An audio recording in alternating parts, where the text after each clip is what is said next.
Good evening అందరికీ. Last వీడియోలో అయితే నేను మా అమ్మ చేసిన పూజని షార్ట్ వీడియోలో అయితే పెట్టాను కదా, ఆ వీడియోనే ఇది లాంగ్ వీడియో అనమాట. చూడండి, చాలా బాగుంటుంది మా అమ్మ చేసిన అమ్మవారి పూజ. యాక్చువల్లీ చెప్పాలంటే ఇది మా ఊర్లో చేసుకున్న జాతర అనమాట. ఆ జాతర శ్రీకాకుళం జిల్లా జరుగుతుంది. అక్కడికి వెళ్ళలేం కాబట్టి మా అమ్మ ఇలాగే అమ్మవారిని ఇంటికాడ పూజిస్తుంది. చూడండి ఎలా చేస్తుందో.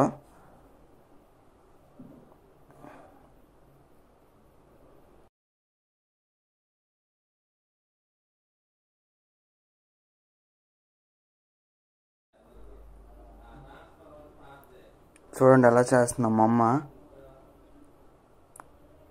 ప్రతి సంవత్సరం మేము ఈ పూజను అయితే చేసుకుంటాం. వీలైతే మా ఊరికి వెళ్తాం, వీలు కుదరకపోతే ఇంకెలా మా ఇంటికాడ చేసుకుంటాం అనమాట.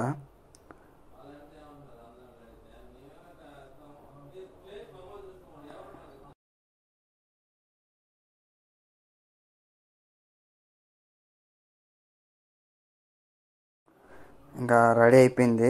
ఇంకా మా అమ్మ దీపం పెట్టి ఇంకా లాస్ట్ స్టేజ్లో ఉందన్నమాట. సాంబ్రాణి ఇచ్చింది.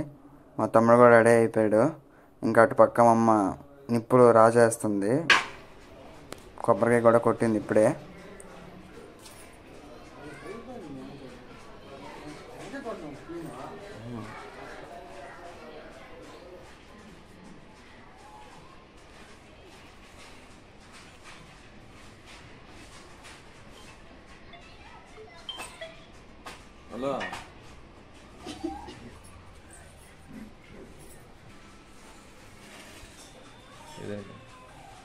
పూజ అయితే ఆల్మోస్ట్ అయిపోయింది.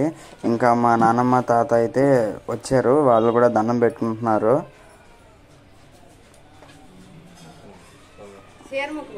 అమ్మవారికి కోడి కూడా కోసాము, కాకపోతే అది వీడియో తీయలేదు నేను. ఇంకా మా నాన్నమ్మ అయితే చీర అమ్మవారికి మొక్కుతుందన్నమాట. చూడండి, చీర కలర్ కాంబినేషన్ చాలా బాగుంది కదా. మా ఊర్లోనే దాన్ని నేసారు.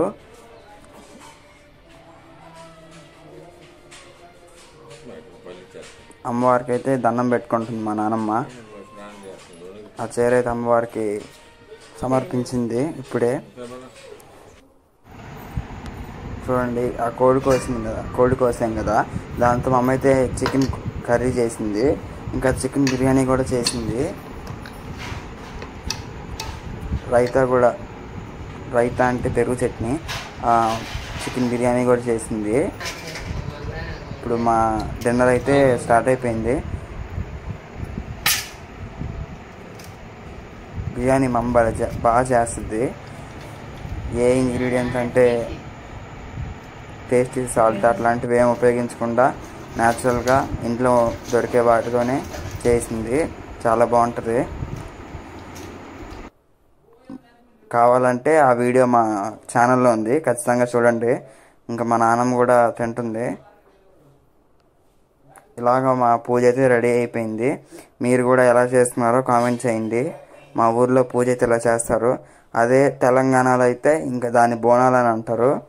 మా ఆంధ్రాలో అయితే ఇలా చేస్తాం మేము. ఖచ్చితంగా కామెంట్ చేయండి మా పూజ అయితే ఎలా ఉందో. అలాగే మీ ఏరియాలో ఎలా చేసుకుంటారో కూడా కామెంట్ చేయండి. అలాగే నెక్స్ట్ వీడియో అయితే నేను మళ్ళీ కలుస్తాను. సరే అయితే.